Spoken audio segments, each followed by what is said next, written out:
नमस्कार बंधुरा welcome back to my channel. आशा करी तोमरा सकलेई भालो आछो सुस्थ आछो। आज आमि शेयर करब निरामिष लाल शाकेर रेसिपि। सम्पूर्ण भिडियोटा देखार अनुरोध रइल। तो चलो शुरू करा जाक।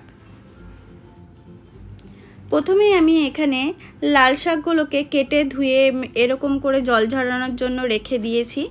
एखन आमि ग्यासेर फ्लेमटा धरिए कड़ाईटा दिए कड़ाईटा गरम होते दिएछि। एखन दिए दिচ্ছি 2 टेबिल स्पून मतन तेल। दुटो शुकनो लंकाके भेंगे एइभाবে तेलेर उपर दिए दिएछि।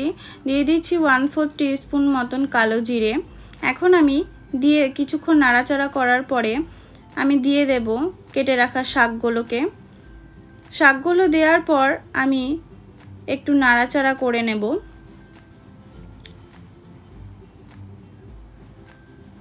এখন আমি দিয়ে দিচ্ছি 1/4 टीस्पून মতন নুন, দিয়ে দিচ্ছি হলুদ।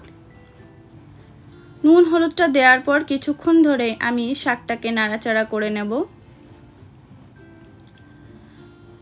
ফ্লেমটাকে মিডিয়াম রেখে 2 থেকে 3 মিনিট ধরে আমি শাকটাকে ঢেকে রাখবো। ফিরে এলাম 2 থেকে 3 মিনিট পর। আবারও আমি ভালো করে শাকটাকে নাড়াচাড়া করে নেব।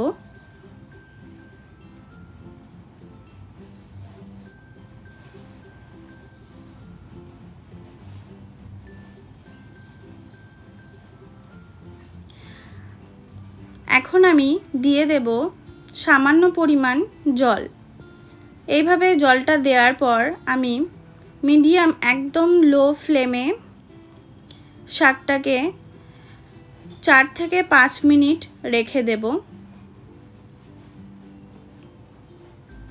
ফিরে এলাম 4 থেকে 5 মিনিট পর। তো দেখো জলটা শুকিয়ে গেছে। এখন আমি দিয়ে দেব 1/4 टीस्पून মতন চিনি। চিনিটা আমি ফ্লেভারটাকে অ্যাডজাস্ট করার জন্য দিচ্ছি, তোমরা না চাইলে নাও দিতে পারো। জলটা শুকনো অবধি আমি নাড়াচাড়া করে নিয়েছি শাকটাকে। আর এখন একটা পাত্রে আমি শাকটা তুলে নিচ্ছি। তো দেখো শাকটা একটা পাত্রে তোলা হয়ে গেছে। এইভাবে খুব অল্প সময়ের মধ্যে নিরামিষ লাল শাকের রেসিপি তোমরা তৈরি করে নিতে পারো বাড়িতে। ভিডিওটি ভালো লেগে থাকলে অবশ্যই লাইক শেয়ার সাবস্ক্রাইব করার অনুরোধ রইল।